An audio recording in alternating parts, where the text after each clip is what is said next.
this is new crop strawberries shipped into Canada from California. And these strawberries would have been picked fresh out of a field. It doesn't say greenhouse on here, so they are field strawberries. And we're not even going to talk about the fact that this one container of strawberries cost $6 right now. You'll see these containers full of raspberries, which are very delicate. And you can imagine how long it takes to transport food on transport trucks from California here into Ontario, but anywhere in Canada for that matter. And now the NDP-Liberals have decided that the plastic straw and plastic bag ban isn't enough. And they actually want to ban plastic packaging for your fruits and vegetables. I want to talk to you today about the NDP-Liberals' proposed ban for fresh fruit and vegetables in Canada.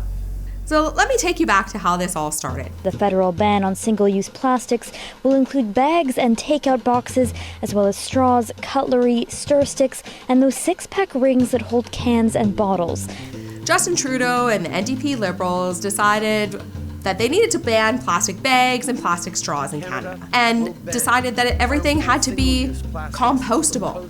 We are a country that imports 2/3 of our fresh fruit and vegetables that we consume here in Canada from around the world, from places like Chile and Argentina, and from California, our American counterparts, and from Mexico. How on earth are we supposed to get food fresh from these countries without having the packaging that will actually keep the food viable long enough to hit the grocery store shelves where you live in this country? So when you walk into your grocery store shelf and you look at the section with all of the bagged salads, the pre-made salads, the washed spinach and your arugula in those plastic containers, all those salads on the grocery store shelf, if this plastic ban were to go through, would be gone. We've heard that from the growers and the food manufacturers in California. If Canada decides to ban plastic for fruit and vegetables, they will no longer ship those fresh, pre-made bagged salads to us in Canada. The entire shelf on the grocery store is going to vanish. The number one consumed fruit in the world is bananas, and bananas cannot be grown in Canada. Most of our bananas come from places like Central America and Costa Rica, Panama. Bananas are actually grown with plastic over top of them to protect them from the birds pecking at them and to protect them from pests. And when they get transported to North America in containers on ships, they have to be wrapped in plastic in order to keep the bananas from spoiling while en route. So the number one fruit in this country could disappear off the shelves in grocery stores because this NDP-Liberal government has decided that plastic is no good even though it serves a purpose.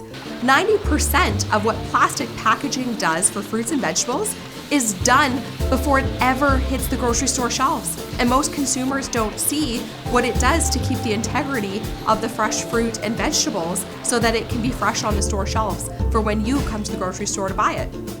So when the government imposes something on industry without industry consultation, they don't know what the repercussions of this are. And what it means for our farmers when they're trying to package goods, it means it's going to make the costs go up to produce these goods.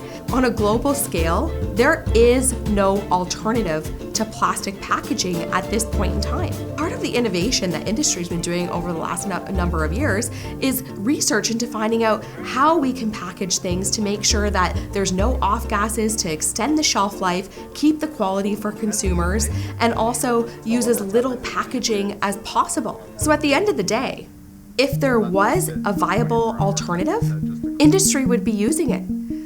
So this policy has very real consequences to Canadian consumers. Deloitte recently released a comprehensive report that details that with the new plastics ban for fresh fruit and vegetables, we're going to see a 50% increase in food waste. And that also means a 50% increase in greenhouse gas emissions from rotting food. Because there will be less nutritious food available, we're going to see a 34% increase in the cost of produce because of new packaging regulations.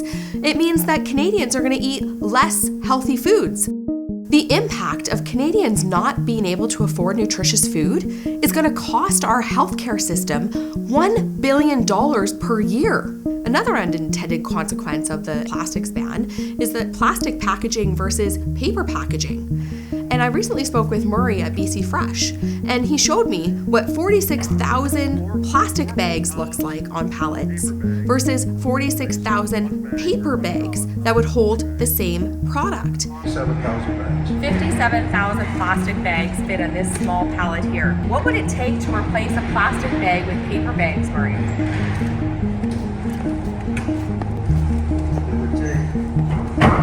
Four full pallets of paper bags to replace one pallet of poly bags, and the cost of transporting those bags here, the freight cost of doing that. These bags come all the way from Quebec. None of the options are out of Idaho or California. So there's none made in Western Canada, so they all have to be trucked here. So it takes 4 times as many trucks to get them here as what it does on the poly side.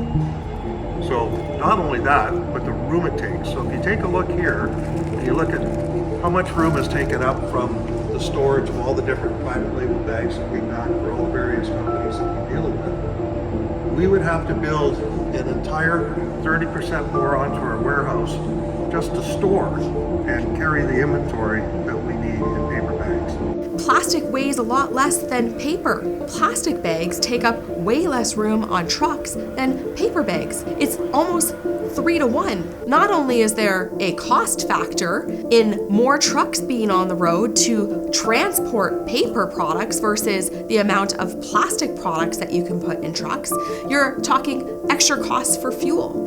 And then at the end, you need to find somewhere to store all these extra bags because paper takes up way more room than plastic in storage areas. Another unintended consequence is the manufacturers of said products.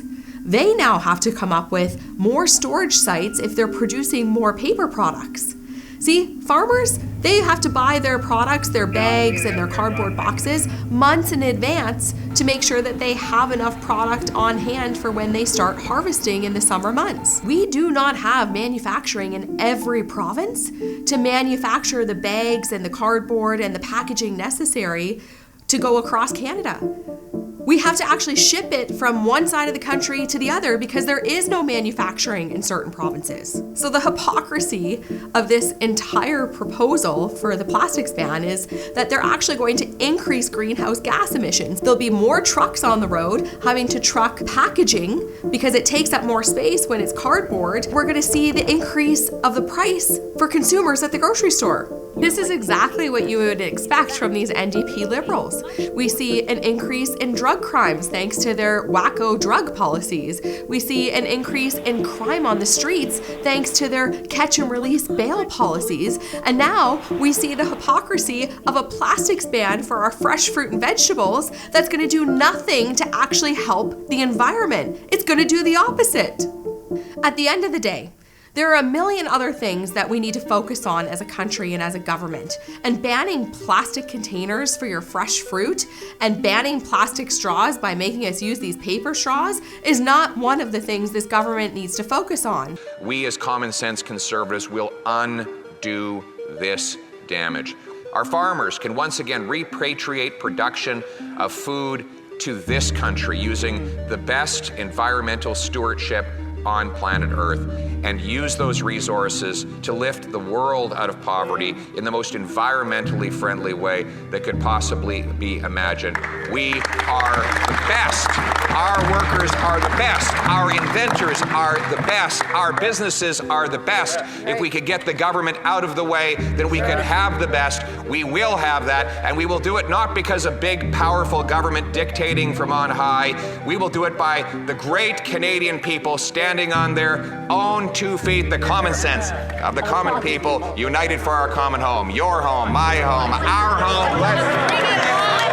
And as always, thanks for watching.